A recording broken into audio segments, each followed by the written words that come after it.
40 is the time. Hassan is in Slough. Hassan, what would you like to say? Hi, James. You're welcome to come tonight for dinner. It's a really nice steakhouse in Slough. Now a really nice steakhouse in Slough. It sounds like a country and western song.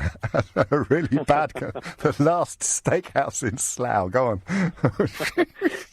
What, you might meet David Brent there? Yes, I know. 3 points I'd like to make. Firstly, it is possible to criticise Israeli policies without being considered as anti-Semitic, because what not many people know is that there are thousands of Israeli peace activists who do criticise Israeli policies, including some soldiers in the Israeli Defence Force who are in jail because they refuse to serve in the administered territory. Yes, you're absolutely right. Second point is Naz Shah does have a right to criticise Israeli policy, but what she actually said wasn't a criticism of policy.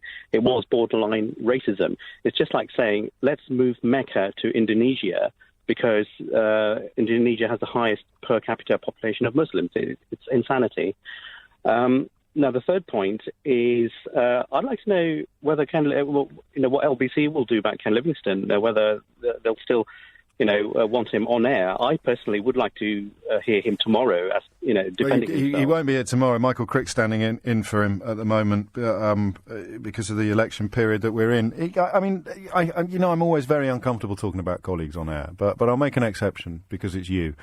Katie Hopkins is doing my holiday cover on Monday. I think the idea of somebody saying something that renders them unemployable by LBC is a little bit off the pitch, isn't it, given who my holiday cover is? Yes, no, I would subscribe to the school of thought that says they should both be on air. But I think if you subscribe to the school of thought that says one of them shouldn't be, then the other one shouldn't be either. Remember that this is the woman who talks about her comfort at seeing babies drown. Yes, absolutely, and yes, it would be a contradiction to choose one over the other. Well, there you go. So anyone calling for Livingstone to be fired also has to insist that Katie isn't allowed to do my holiday cover on Monday. I've got a problem with both positions, for the record, but I demand consistency from critics. Yeah, and my position has always been I'm willing to listen to all shades of opinion, regardless of how radical they may be. And you may remember in 2009 when Nick Griffin was on Question Time, I was in the audience. I asked him a question. I will listen. Unless we do that, then those opinions are going to go underground. We can only prove them wrong in an open debate, I think.